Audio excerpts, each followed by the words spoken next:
Ukraine রাশিয়ার যুদ্ধ নিয়ে আবারও পশ্চিমাদের এক হাত নিলেন রুশ পররাষ্ট্রমন্ত্রী সের্গেই ল্যাভরভ। এবার রাশিয়ার ধৈর্যের পরীক্ষা না নিতে যুক্তরাষ্ট্রকে সতর্ক করলেন তিনি।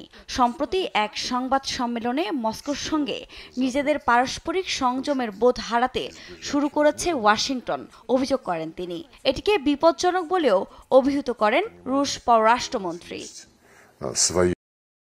এদিকে যুদ্ধের এই আবহে এখন সবচেয়ে আলোচ্য বিষয় রুশ ভূখণ্ডে প্রবেশ করে ইউক্রেনের হামলা এবং অঞ্চল দখলে নেয়া।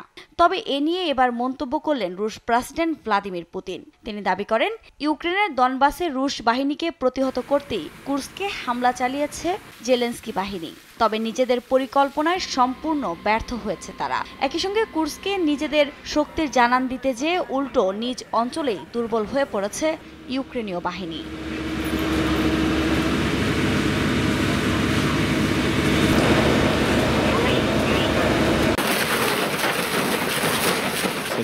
বৃহস্পতিবার রাশিয়ার স্টার্ন ইকোনমি ফোরামে কথা বলতে গিয়ে এসব কথা বলেন পুতিন।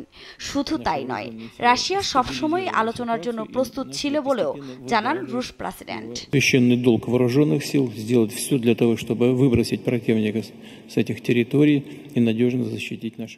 পশ্চিমাদের বাধার কারণেই 2022 সালে ইউক্রেন যুদ্ধ বন্ধের লক্ষ্যে ইস্তাম্বুলে মস্কো কিয়েভ চুক্তি সম্ভব হয়নি। তারা রাশিয়ার কৌশলগত পরাজয়ের জন্যই এসব করেছে। Противника заключалась в том, чтобы заставить нас нервничать, суетиться. তবে হামলার মধ্য দিয়ে রুশ জয়রথ থামানোর পাল্টা দাবি ইউক্রেনীয় সেনাপ্রধানের। এর মধ্য দিয়ে রাশিয়া 6 দিন ধরে ইউক্রেনের পূর্ব ফ্রন্টের একটি গুরুত্বপূর্ণ অঞ্চলে অগ্রসর হয়নি বলেও জানান তিনি।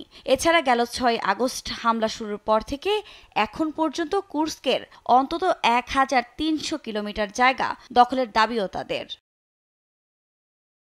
আফরিন মৌ, নিউজ ডেস্ক, দেশ টিভি।